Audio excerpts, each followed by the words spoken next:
Quero saber, quero morar naquele mundo cheio de ar. Quero viver, não quero ser mais desse mar.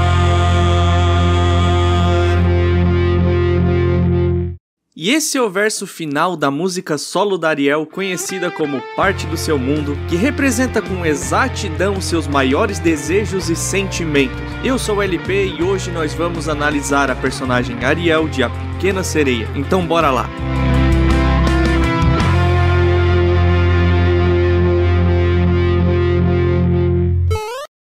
Com o lançamento do live action de A Pequena Sereia, discussões sobre a trama do filme e o arco da protagonista voltaram a ser debatidos na internet. E no fim das contas, Ariel decidiu largar tudo que tinha porque se apaixonou pelo príncipe e quis viver um romance? Ela vendeu a sua voz por causa de um homem? E nós vamos responder essas perguntas analisando isso tudo hoje, levando em consideração a história do filme, da personagem e principalmente da sua música solo, Parte do Seu Mundo. Então, não se esqueça de deixar a sua interpretação do filme e opinião aí nos comentários para que possamos trocar uma ideia sobre esse assunto. E se você quer saber o real motivo da Ariel ir para a superfície, fica aqui nesse vídeo que eu vou responder essa pergunta para vocês. Mas antes de ir para a análise, gostaria de pedir para que você curta esse vídeo para que o YouTube recomende para mais pessoas, já que, por motivos pessoais e profissionais, eu acabei perdendo o timing do lançamento desse vídeo e em paralelo com a estreia do novo filme. Acho que dá até para perceber pela minha voz que eu tô um pouco doente, mas eu tô tentando produzir o máximo possível. E não esqueça também de se inscrever no canal. E caso tenha vontade e condições, cogite em se tornar um membro, onde você terá acesso a emotes exclusivos, insígnias ao lado do seu nome, acesso a alguns vídeos que estarão disponíveis apenas para membros e quem sabe até mesmo algumas lives. E sem mais enrolação, vamos para a análise agora!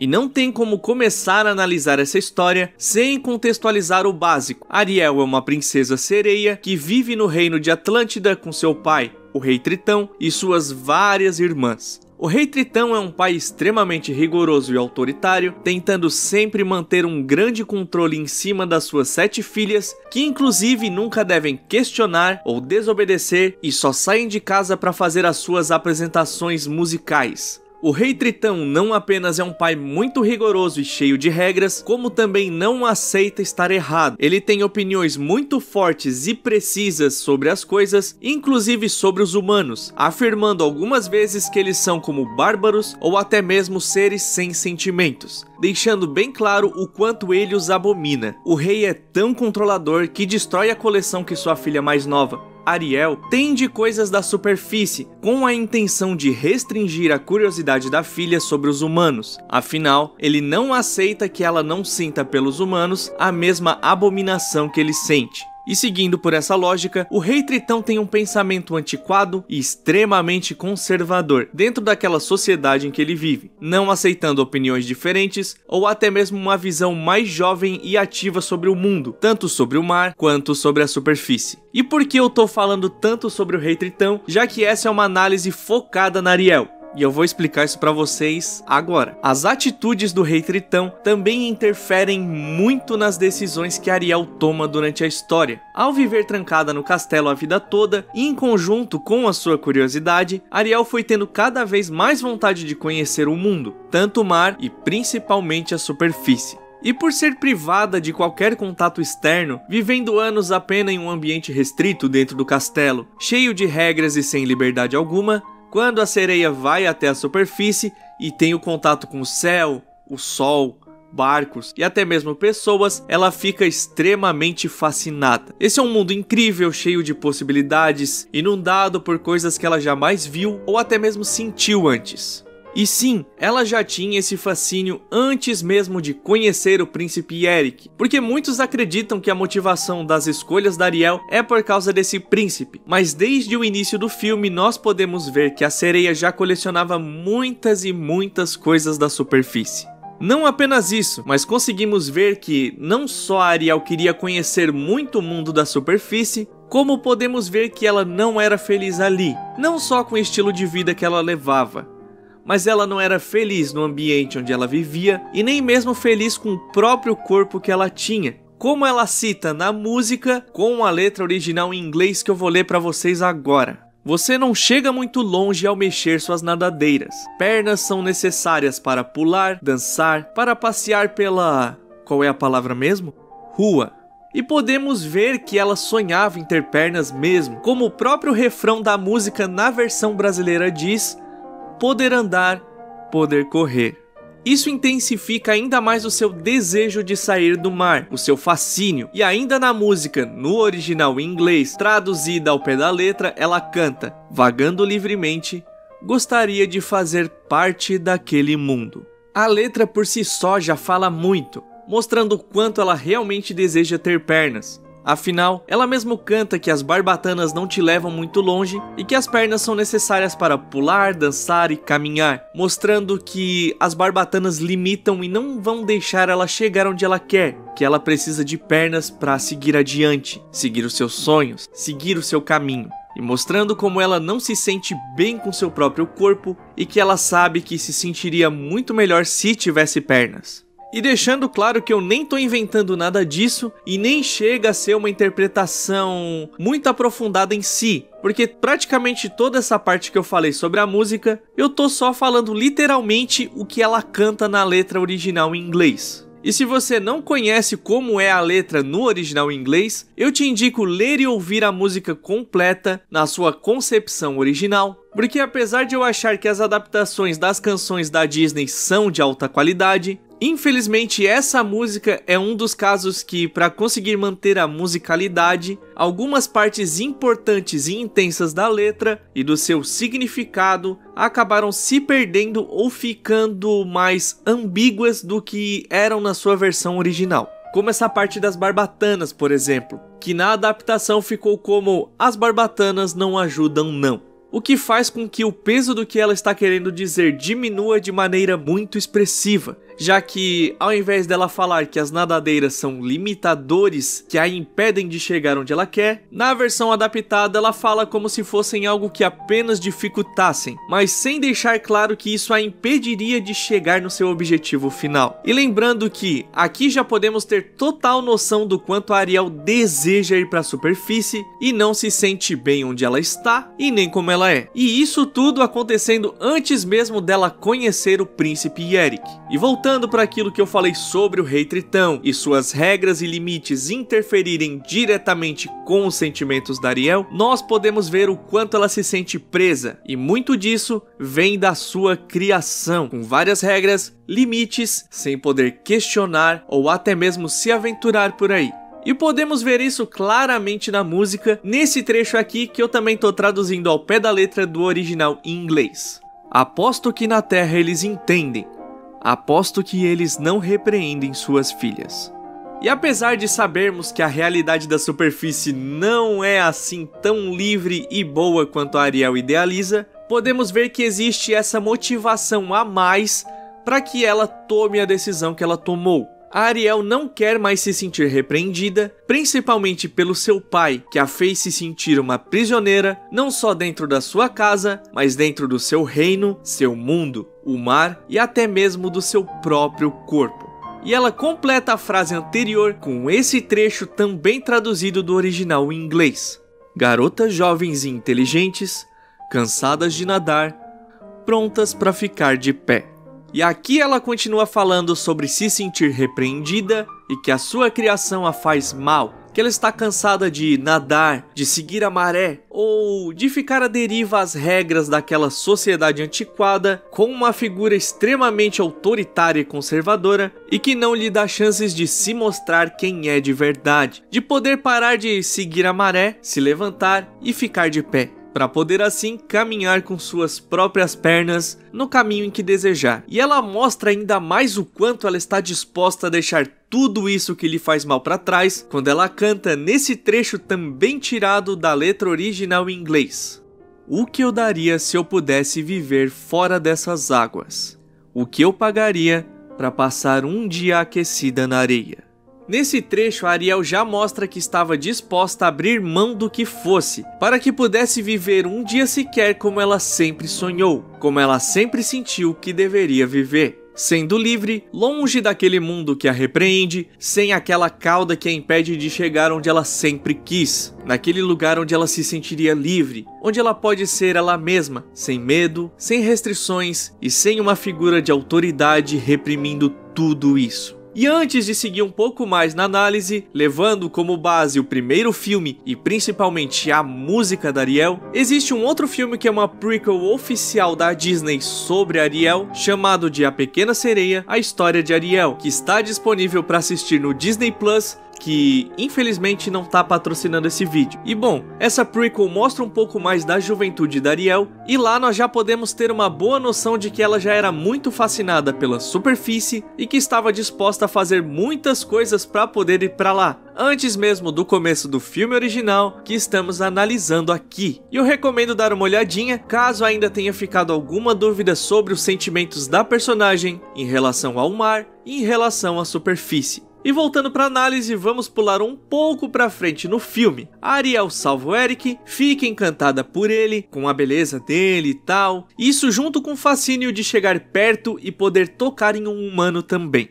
E estar tão perto de um humano, junto a esse encanto, talvez um início de algum sentimento pelo rapaz, deu uma motivação e um empurrão a mais para que ela seguisse o sonho de sua vida. E é nessa parte que o pessoal que vai criticar o filme e a história costuma focar, para argumentar que a Ariel decidiu se tornar uma humana apenas por causa de um homem e que ela é uma mulher submissa e muito frágil. Coisa que quem prestou atenção em tudo que nós falamos até agora já sabe que não é verdade, mas que eu vou reforçar melhor isso um pouquinho mais pra frente nesse vídeo. E voltando para os argumentos do pessoal que não consegue entender de verdade o filme, o foco deles é dizer que a Ariel se apaixonou e isso foi o motivo dela deixar tudo pra trás, vender a voz, pra ter as pernas, apenas pra poder ficar com o príncipe Eric. E aí que vem um outro detalhe. O acordo que ela fez com a Úrsula foi de conseguir pernas em troca da sua voz, mas que ela deveria conquistar o Eric e conseguir um beijo no período de 3 dias. E muitas pessoas criticam isso porque foi um ato nada inteligente, e eu até que concordo em partes. Até porque ela fez um acordo com uma bruxa do mar, que já se tinha conhecimento de que não era uma pessoa tão legal de se envolver e coisa e tal. Mas ainda assim é bem compreensível que ela foi por impulso lá. Por vários motivos. Ela queria liberdade, ela não se sentia feliz no local que ela vivia, ela não se sentia feliz com o corpo que ela tinha, ela se sentia repreendida pelo pai. Além do mais, o Tritão tinha destruído a coleção que ela fez com tanto carinho. E isso somado com ela ter se encantado pelo Eric, ainda mais porque ela chegou muito perto de um humano, o que fez o fascínio dela aumentar mais ainda, o que fez a vontade dela se tornar humana crescer ainda mais. E isso por si só já é muita coisa para assimilar ao mesmo tempo, e é muito fácil se deixar levar pela emoção. Ainda mais tendo a oportunidade de viver o sonho da sua vida se tudo nesse acordo der certo. Lembrando que a Ariel ali era só uma adolescente de 16 anos, o que por si só já justifica um pouco da sua inocência, as suas atitudes mais impulsivas e emocionadas, porque é normal que pessoas com poucas experiências não saibam lidar bem com seus sentimentos, que inclusive estão à flor da pele naquele momento. E tudo isso impulsionado pela criação restrita que ela teve, aquela, entre aspas, prisão que ela viveu sem conhecer o mundo, somando cada vez mais com seu anseio de liberdade. E isso é uma coisa que até acontece na vida real. Geralmente pessoas que são criadas em ambientes muito fechados por pais mais controladores acabam seguindo 2 caminhos. Ou se tornam pessoas muito inseguras e completamente dependentes de outras pessoas, ou elas simplesmente se jogam no mundo e metem o louco para poder viver a vida que nunca puderam viver. E a Ariel nitidamente é esse segundo caso dentro das limitações da época em que ela vive. E além do mais, muitos dizem que esse foi um acordo muito ruim e coisa e tal, mas ele era apresentado de maneira bem vantajosa na verdade, isso dentro do que ela almejava para si. Ela teria 3 dias para conhecer a superfície e conquistar o príncipe.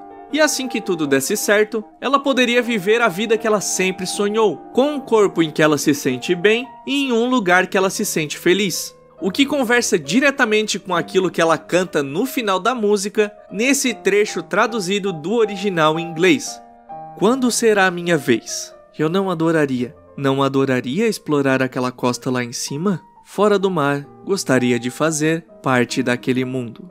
Movida por esse sentimento e com um acordo que era perfeito para Ariel, era muito compreensível que ela realmente aceitasse, mesmo se ela não estivesse tão emocionada assim naquele momento para ir para a superfície.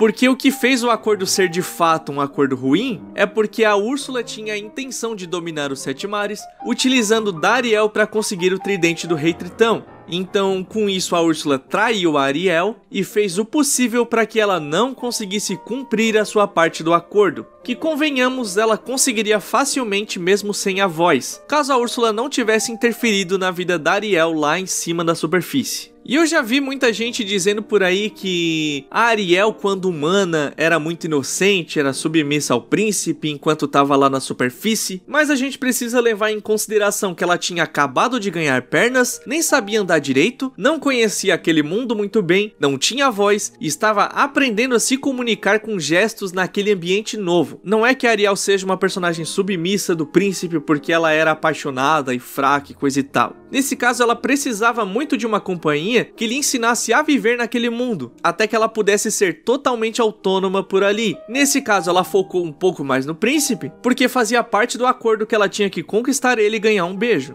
E isso tudo até porque tudo que nós vemos da Ariel com pernas nesse filme são apenas os 3 primeiros dias dela como humana. E se o ser humano leva meses, às vezes anos, para aprender a andar direito e aprender a agir como um humano em sociedade, por que ela não poderia levar mais do que alguns dias para conseguir ser autônoma mesmo? E vocês lembram que eu falei anteriormente no vídeo que eu traria mais motivos para mostrar como a Ariel é forte, corajosa e com certeza não é submissa?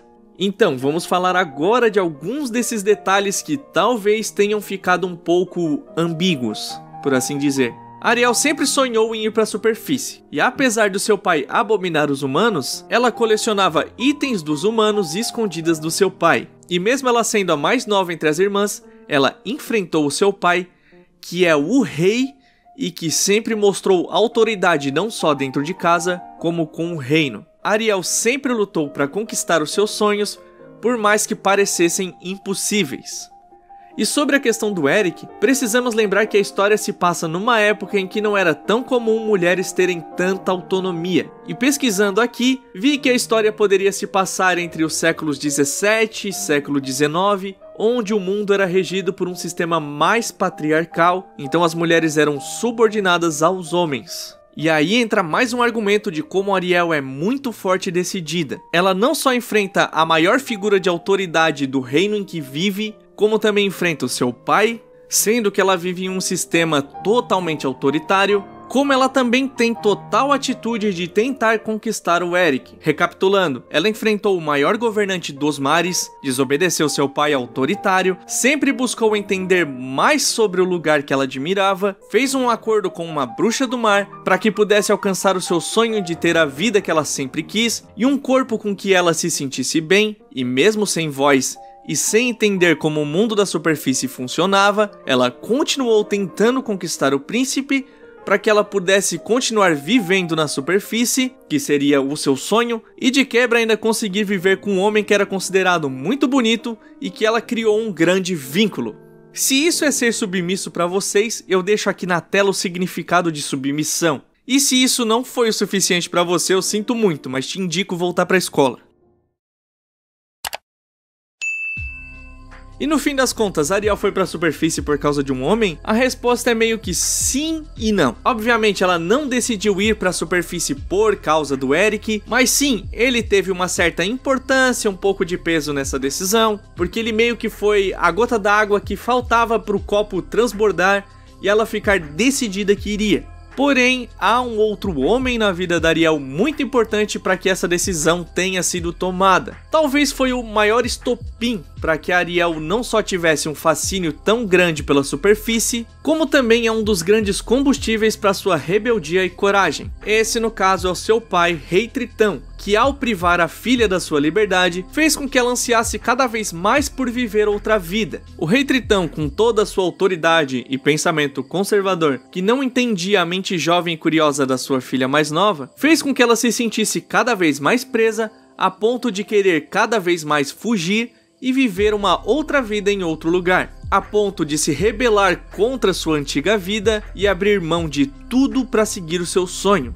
Então sim, o Rei Tritão foi um dos maiores motivos pelo qual Ariel tomou atitudes tão impulsivas a ponto de fazer um acordo com a Bruxa do Mar para ir para o lugar que ela sempre sonhou. Ariel é independente, corajosa, geniosa, rebelde e com certeza muito sonhadora, que luta pelo que quer, sem submissão, mas com coragem e que com certeza iria atrás de seus sonhos independente da existência do Rei Tritão ou do Príncipe Eric, mas que nessa história foi impulsionada pela vontade de fugir daquela prisão junto com seus sentimentos e sonhos, assim como um outro sentimento que veio ascendendo por um humano. E é muito injusto julgar Ariel como uma mulher submissa e que deixou sua vida de princesa para trás apenas para correr atrás de um homem, que apesar de ser muito bonito e gentil, não era motivação o suficiente para que ela deixasse tudo para trás. E me diz aí nos comentários se esse vídeo conseguiu fazer você ver Ariel e o Rei Tritão de outra maneira, ou se simplesmente nada mudou para você e foi uma perda de tempo. E não esqueça de curtir esse vídeo e se inscrever no canal, porque isso ajuda muito o canal a crescer, e com ele crescendo, eu consigo trazer vídeos com mais frequência e mais qualidade para vocês. E era isso que eu queria trazer para vocês hoje. Até a próxima. Fui. Poder andar